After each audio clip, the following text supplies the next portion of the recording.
శరత్ గారు sir mute దివ్వండి, మీరు mute తీసి మాట్లాడండి. Okay right. ఇవాళ ఉదయం ఒక లీక్ ఇచ్చారు, ఏంటంటే హరీష్ రావు ఫోనే ట్యాప్ అయింది, అది చెప్పాము, ఆయన కంగు తిన్నారు అని అన్నారు. అసలు కొన్ని విషయాలు చెప్పాలి భరత్ గారు. అంటే నాకున్న సమాచారం మేరకు అసలు హరీష్ రావు నిన్న చాలా నీళ్లు నమిలాడు. ఒక రకంగా హరీష్ రావు ఊహించలే ఇట్లాంటి ప్రశ్నలు వాళ్ళు వేస్తారు అని, పోలీసు వాళ్ళు వేస్తారనే సంగతి హరీష్ రావు ఊహించలేదు. ఏదో బయటికి వచ్చి హిస్టరిక్స్ డ్రామాటిక్స్ చేసేసి ముగ్గురు వచ్చారు, భారీగా ఇచ్చేశారు, కొంతసేపు నిడివి తీసుకున్నారు. వాళ్ళకి రేవంత్ రెడ్డి నుంచి ఫోన్ వచ్చింది, మళ్ళా 3 గంటల తర్వాత మళ్ళా వచ్చి చేశారు. ఇదంతా అట్టర్ ఫ్లాప్. తెలంగాణ ప్రజలను బేవకూఫులు చేయడానికి ఆయన మాట్లాడిన మాట. ఆయన అంతరాత్మ ప్రబోధంగా మాట్లాడితే పోలీసులు వేసిన ప్రశ్నలకి హరీష్ రావు దగ్గర చాలా సందర్భాలలో సమాధానాలు లేకపోయినాయి. ఆయనే మునుగోడు ఎన్నికలకు సంబంధించిన వ్యవహారాలలో కూడా కొంతమంది ప్రత్యర్థులతో ఈయనే చాలా సార్లు అంటే విపరీతంగా మాట్లాడినాడు. తర్వాత కొన్ని విషయాలు ఆయన దృష్టికి తీసుకొస్తే ఆయన కొంత అంటే తడబడ్డ పరిస్థితులు కూడా ఉన్నట్టుగా నాకు తెలుసు. అంటే మీకు తెలుసు కదా, చాలా కాలం నేను డిపార్ట్మెంట్ రిప్రజెంట్ చేసినాను. ఇన్ఫర్మేషన్ అనేది చాలా పోలీస్ ఆ ఇన్వెస్టిగేషన్ లో ఉన్న వాళ్ళు చెప్పారు మీకు? వాళ్ళు చెప్పారని నేను అనలేదు కానీ, but I got the information. I don't say that. So Harish రావును అథెంటికేట్ గా వాళ్ళు క్వశ్చన్ చేశారు. ఎస్, ఎగ్జాక్ట్లీ 100% అథెంటికేట్ గా చేసినారు. హరీష్ రావు ఊహించలేదు ఈ ప్రశ్నలు పోలీసు వాళ్ళు వేస్తారు అని. సరే, కాకపోతే జనరల్ గా ఈ ఇన్వెస్టిగేషన్ల పట్ల ప్రజలకు చాలా చులకన భావం సృష్టించేటువంటి ఉద్దేశంతో హరీష్ రావు ఒక డ్రామాటిక్ గా మాట్లాడినాడు. First point. ఈ రెండు సిబిఐ ఎంక్వైరీ గురించి ఏదైతే భారతీయ జనతా పార్టీ అయితే వాదన చేస్తుందో ఇది చాలా తప్పుడు వాదన, దీంట్లో ఏం పసలేదు. ఒక చిన్న ఉదాహరణ చెప్తాను. ఎన్టీఆర్ స్టూడియో రాచారంలో ఒకసారి దొంగతనం జరిగింది సార్. దొంగతనం జరిగితే ఏం చేసినారు, హరికృష్ణ కంప్లైంట్ ఇచ్చినాడు. ఏమని, ఇట్లా మాకు నాచారం స్టూడియోలో దొంగతనం జరిగింది అని. అయితే పోలీసు వాళ్ళు ఇన్వెస్టిగేషన్ చేస్తున్న సందర్భంలో అసలు నాచారం స్టూడియోలో జరగలేదు, ఆహ్వానం హోటల్లో జరిగింది అని వాళ్ళు ఎంక్వైరీ మొదలెట్టినారు. మొదలెడితే హరికృష్ణ హైకోర్టులో క్రిమినల్ రివిజన్ పిటిషన్ వేస్తున్నారు. ఏమని, అసలు ఆహ్వానం హోటల్లో దొంగతనం గురించి నేను కంప్లైంట్ ఇవ్వలేదు, how can the police get in to the investigation of theft in ఆహ్వానం హోటల్ అని. అప్పుడు జస్టిస్ వై భాస్కర్ రావు అనే జడ్జి ఒక తీర్పు ఇచ్చినాడు. ఏమని, పోలీసులు ఒకసారి ఇన్వెస్టిగేషన్ స్టార్ట్ చేసిన తర్వాత అది ఎటువైపు ఉంటది, అది ఒక వృక్షం, అది ఎటువైపు దాని శాఖలు ఉంటే అటువైపు పోవచ్చు. పోలీసుల యొక్క ఇన్వెస్టిగేటింగ్ కెపాసిటీ మీద, ఇన్వెస్టిగేటింగ్ ఫ్రీడమ్ మీద కోర్టులకు అనవసరంగా జోక్యం చేసుకునే వీలు లేదు. ఒకవేళ వీళ్ళు మేడిగడ్డ 1 ప్యాకేజ్ ఇచ్చిన, నిజానికి అందులో ఒక విషయం ఏంటంటే మేడిగడ్డలో పైర్స్ కుంగిపోవడం అనేది ఒక ఇంజనీరింగ్ డిఫెక్ట్. దానికి సంబంధించి డ్యామ్ సేఫ్టీ అథారిటీ తర్వాత ఇతర ఇంజనీరింగ్ ఎక్స్పర్ట్స్ చాలా క్లియర్ గా చెప్తున్నారు ఏమని, కొన్ని పొరపాటు నిర్ణయాలు చేసినారు. తర్వాత వాళ్ళు శాండ్ మీద కట్టినప్పుడు ఏవైతే జాగ్రత్తలు తీసుకోవాలో అవి తీసుకోలేదు, తద్వారా వ్యవహారాలు చాలా డిఫరెంట్ గా పోయినాయని. తర్వాత వాళ్ళు ఇమీడియట్ గా దీని బండ్ను మీరు రిఫర్బిష్ చేయొద్దు, మాకు ప్రాపర్ ఎస్టిమేషన్ జరగాల అని చెప్తే రాష్ట్ర ప్రభుత్వం మిగతా వాళ్ళను సేవ్ చేసే ఉద్దేశంతో సడన్ గా దాన్ని స్ట్రెంథెన్ చేయడము, రకరకాల కార్యక్రమాలు. తర్వాత డ్యామ్ సేఫ్టీ అథారిటీ వాళ్ళు కూడా ఆబ్జెక్షన్ రేజ్ చేస్తారు. ఏమని, when you are in consultation with us, how can you take మీరు అనేది ఇప్పుడు కాళేశ్వరం బీజేపీ చేపట్టొచ్చు యాజ్ టీజ్ గా విచారణ? 100% గా సిబిఐకి ఇప్పుడు ఫెటర్స్ లేవు.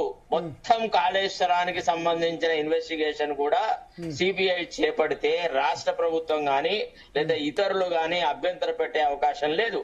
ఒక్కసారి ball is left in the court of CBI అంటే CBI has got absolute freedom to deal with all the corruption deals. ఎందుకంటే అది ఒక అవినీతికి సంబంధించిన విషయము, అగ్రాండైజ్మెంట్ ఆఫ్ పబ్లిక్ మనీ, తర్వాత మిస్యూజ్ ఆఫ్ అఫీషియల్ పవర్, తర్వాత హూ హెస్ ఎన్రిచ్డ్ దెమ్సెల్వ్స్ అనేటువంటి టాపిక్ ని దానికి రూట్ ఆఫ్ ది మ్యాటర్ కి వెళ్ళడానికి సిబిఐ మీద ఏ రకమైనటువంటి ప్రతిబంధకాలు లేదు.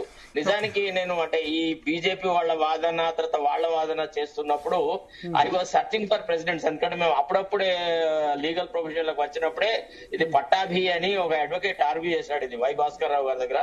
యాజ్ ఎ యంగ్ అడ్వకేట్ గా I have seen the entire proceedings in those. The principle is once a case is entrusted to police,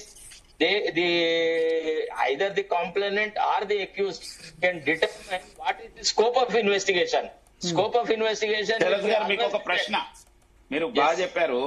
ఒకసారి పోయిన తర్వాత అందులో ఎటైనా పోవచ్చు అని. నేను దాని విషయంలో ఏం కాంట్రడిక్ట్ చేయడం లేకపోవచ్చు.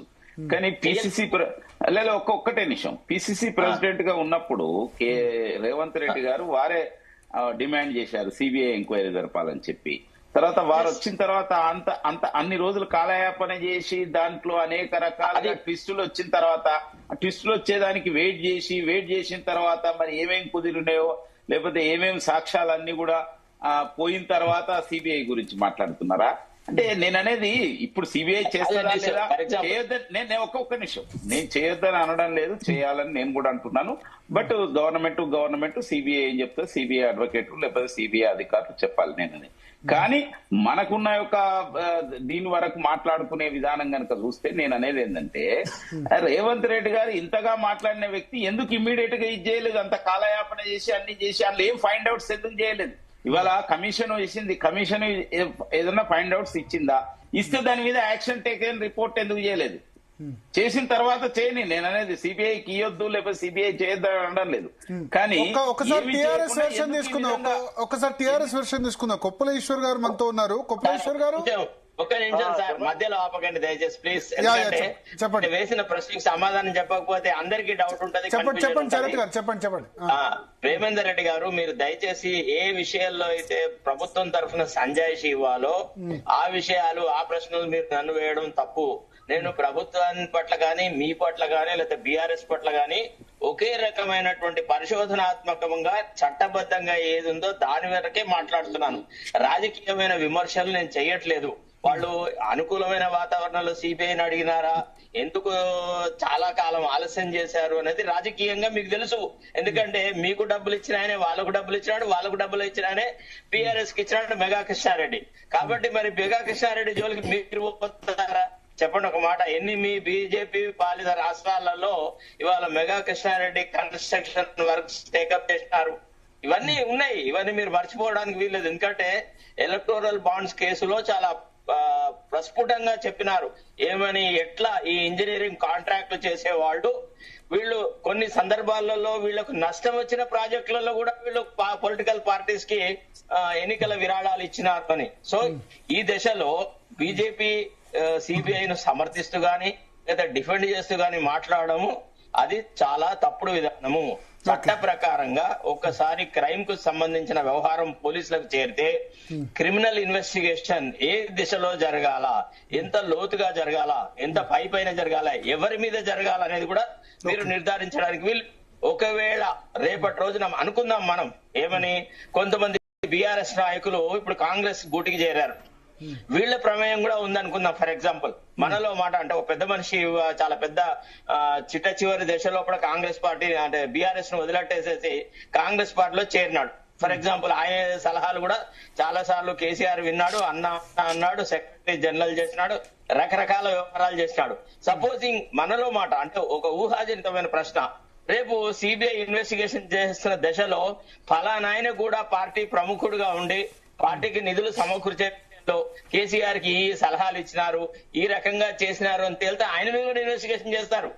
ఇక్కడ ఆయన కాంగ్రెస్ పార్టీలో ఉన్నాడా, టీఆర్ఎస్ పార్టీలో ఉన్నాడా, బీజేపీ పార్టీలో ఉన్నాడా అని కాదు. కాబట్టి సిబిఐ ఇప్పటి వరకు కనీసం ప్రిలిమినరీ వెరిఫికేషన్ కూడా చేయకపోవడం అనేది ఇది చాలా అన్యాయము, ఇది అనైతికము. తర్వాత CBI is now A caged bird అని సుప్రీంకోర్టే చెప్పింది.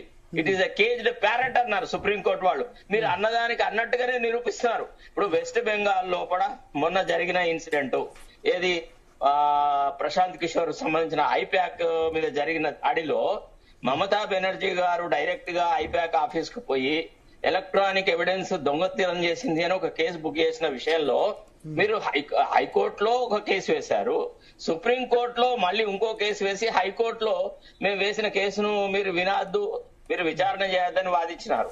ఎవరు? సిబిఐ తరఫున, సెంట్రల్ గవర్నమెంట్ తరఫున. That it self shows your eagerness to investigate into offences which have occurred in Tamil Nadu or west Bengal. Yeah అర్థమైంది మీ పాయింట్.